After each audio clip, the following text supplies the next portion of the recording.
اسم کی تعریف ڈیفینیشن کسی بھی شخص، جگہ، چیز، پرندے یا کیفیت کے نام کو اسم ناؤن کہتے ہیں۔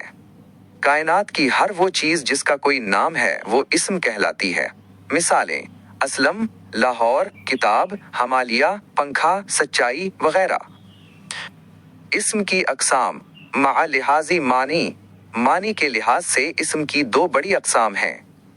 1. اسم معرفہ پراپر ناؤن وہ اسم جو کسی خاص شخص، خاص جگہ یا خاص چیز کے لیے بولا جائے اسے اسم معرفہ یا اسم خاص کہتے ہیں۔ مثالیں: خاص شخص، قائد اعظم علامہ اقبال۔ خاص جگہ، کراچی، مینار پاکستان۔ خاص چیز، قرآن مجید، بانگ درا۔ 2.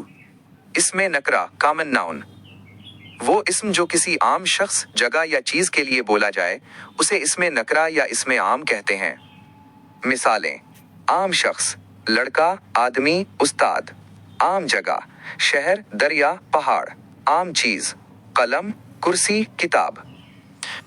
اسم کی اقسام مع لحاظ بناوٹ بناوٹ یعنی وہ لفظ بنا کیسے ہے کے لحاظ سے اسم کی 3 اقسام ہیں۔ قسم تعریف مثال: اسم جامد وہ اسم جو نہ خود کسی کلمے سے بنا ہو اور نہ اس سے کوئی اور لفظ بن سکے۔ اینٹ، پتھر، میز۔